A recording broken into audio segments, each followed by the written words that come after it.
দুইটা কিডনি থাকে তাই না? একটা হচ্ছে রাইট কিডনি আর একটা হচ্ছে লেফট কিডনি। রাইট কিডনিটার হার্ট শেপ। রাইট কিডনিটা হচ্ছে heart on a playing card বলি আমরা। কেমন দেখতে? Heart on a playing card. এই যে এটা হচ্ছে রাইট কিডনি, এটা হচ্ছে রাইট কিডনিটা, দেখছো কেমন? হার্ট কেমন? On flame card. মানে এই যে এরকম করে এই ভেতর দিকে এইভাবে মানে লাভ শেপ আর কি, হ্যাঁ? হয় এদিক দিয়ে এসে দেখো পাশের এদিক দিয়ে হয়ে আবার এদিকে ঢুকে গেছে, আবার এদিকে চলে আসে। এটাকে বলা হয় heart on a playing card, ঠিক আছে? রাইট রাইট কিডনি, লেফট কিডনিটা বিন শেপ, বিন শেপ। এটা তো আর তেমন নর্মাল কিডনি। হ্যাঁ। আর এটা হচ্ছে রাইট কিডনি, রাইট কিডনিটাই একটু ব্যতিক্রম, লেফট কিডনি কোনো সেম বিন শেপ।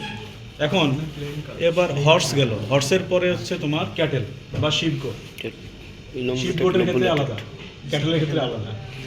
যদি ক্যাটেল বলি কই গেল, স্যার এই যে ক্যাটেলের ক্ষেত্রে দেখো রুমিনি, এটা ক্যাটেল, এটা হচ্ছে লোবুলেটেড, দেখছো লোবুলেটেড না? এটা হচ্ছে এটা রাইট এবং লেফট দুইটাই ইলংগেটেড, ইলিপ্টিক্যাল অ্যান্ড লোবুলেটেড, এভাবে বলতে হবে। কেমন? Elongated, elliptical and lobulated.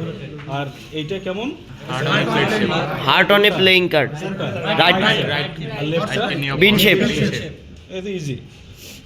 R dog বলো, শিপ গোট বলো, সবার বিন শেপ। বিন শেপ এটা যে গোটের আছে, বাকিগুলোর আমাদের নাই। দেখো এটা হচ্ছে বিন শেপ, বুঝছো?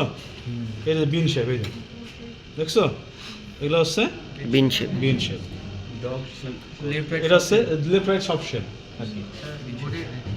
হ্যাঁ, এটা গোটের, গোটের। হ্যাঁ, তাহলে তোমাদের কি দিলাম? Horse, ox, goat. গুড। ঠিক আছে, বলতে পারবা? এটা তাহলে heart on a playing card, Heart on a playing card, right kidney of horse, আর এটা বোথ কিডনিটা হচ্ছে kidney of elongated, cattle. Elliptical and lobulated. আর এটা হচ্ছে বিন বিন শেপ। শেপ।